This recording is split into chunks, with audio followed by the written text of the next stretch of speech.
In the late 90s, the sound of Indy race car engines roared through Vancouver's False Creek. 2 decades later, a new generation of electric race cars is poised to speed through the city once again as part of the Canadian E-Fest, showcasing not only the future of racing, but sustainable mobility too.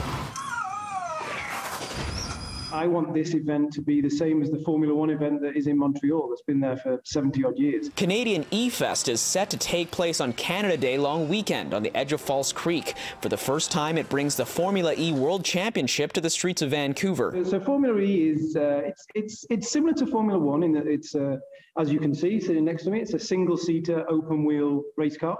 They're driven on city circuits because they're fully electric.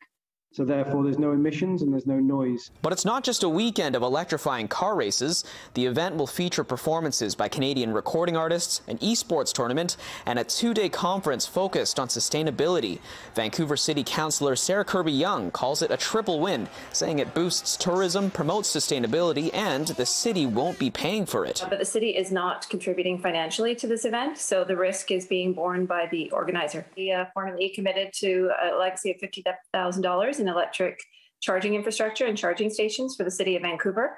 And that as we rebuild after the pandemic, that we'll be attracting sustainable events like this to Vancouver. OSS Group President Matthew Carter wants to see an embrace of electric mobility. Ultimately, and this might not be the right thing to say, and whether we like it or not, our way of mobility is moving towards electrification. So I think we need to harness it, and we need to see how we can incorporate electrifying how we get around and make that work for us in our daily lives. In Vancouver, Kier Junos, City News.